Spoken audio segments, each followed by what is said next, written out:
Well, we know that three things will necessarily change. So what is single supply with the International Automobile Federation is the wheels, is the chassis and the bodywork, and the battery.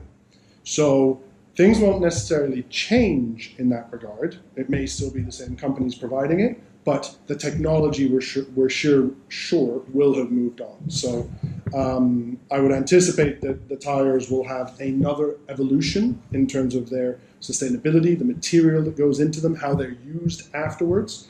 I would imagine that the batteries are actually going to be far higher capacity, and that's going to continue to demonstrate our ability to, and our team's ability, most of all, to innovate in terms of the transference of energy to power and making that as efficient as possible, because that is ultimately what we want. You know, the story of going from 2 cars down to 1 car has been an extremely powerful and positive one.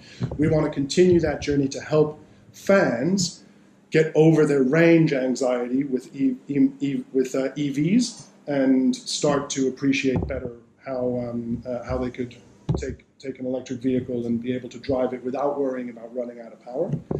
And I suspect that at some stage fast charging or something like that is going to come in, because right now we've obviously innovated in terms of the loss of the pit stop by introducing attack mode, but we don't have a pit stop anymore. And a lot of motorsports is based around the pit stop, a lot of tactics are based around that.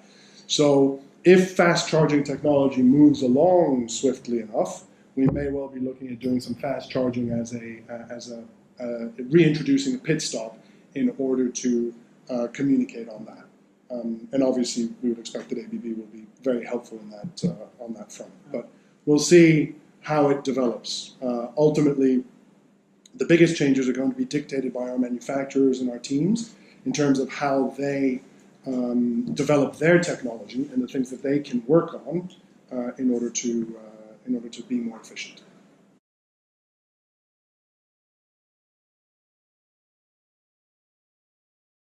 We are, as you know, we have been closing the gap to profitability every year.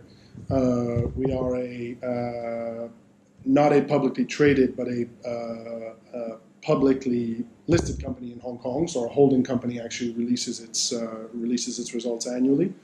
We've been rapidly closing that gap. We are hopeful that in the next few years we will achieve break even and then be able to take the next step going forwards. How do we do that? There are really two big levers. The first lever is the increasing of our fan excitement and our fan loyalty. Right now we perform quite well in terms of local fans, a fan in Rome, a fan in Berlin, a fan in Paris, watching their local race. Where we need to improve is to get people to watch more than one race. The Formula One model, the Premier League model, anything like that. People who watch more than one race, therefore get really excited and attracted. So we're taking very much an approach of come for the message, but stay for the racing. It's wheel to wheel. It's unpredictable. We've had 6 different winners in 6 different races so far. We've had 7 different pole finishers already, which is really exciting. So that's one. And then the other element is working on obviously continuing to develop our revenue streams. Get more leverage that fan base into bigger media revenue streams, whether they be linear or digital, and also start to expand some of our other revenue streams more. We treat ticketing very much as a marketing tool right now to get people in, to be excited about the championship. Kids come free. I don't anticipate any of that changing very soon, but obviously there should be a progression over time in order to allow us to attract more revenues. Merchandise is another thing where we can do a lot of work together with teams and partners in order to drive extra revenues. And sponsorship, to be honest, is what currently underpins the championship. So there will be some development, but not great development on the overall quantum of that. Okay. You're welcome.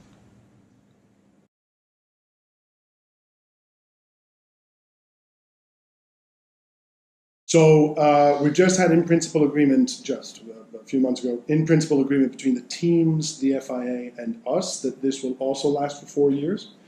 Originally, it was planned to last 3 years, but the teams all said, we make a big investment in these vehicles and the technology that goes in these vehicles. we'd prefer to have an extra year in order to amortize that investment and develop over time. So we've just worked with the FIA to push back all of the single supply tenders by a year and extend the life of this Gen 2 through to at least season 8.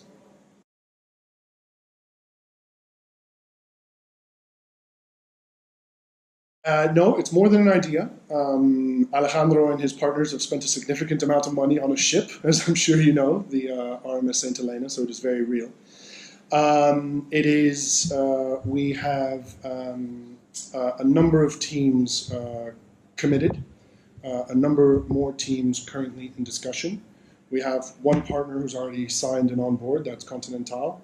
We have 4 to 5 more partners in the wings, either in the process of negotiation or about to sign in order to announce.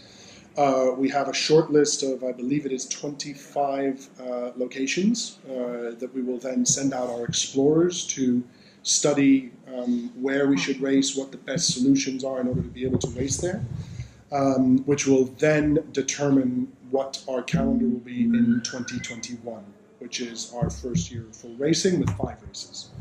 The boat is being refurbished in order to be able to bring on board all of the changes that are needed to turn it into a paddock for a fully functional motorsport, electric motorsport, including installing chargers in the hold, including making sure that we have all of the technology on board that's going to be needed because it needs to be completely self-sustaining, refurbishing the cabins for all of the teams and crew who will be on there. So it's an ongoing living project which is taking shape day by day, which is actually really quite exciting.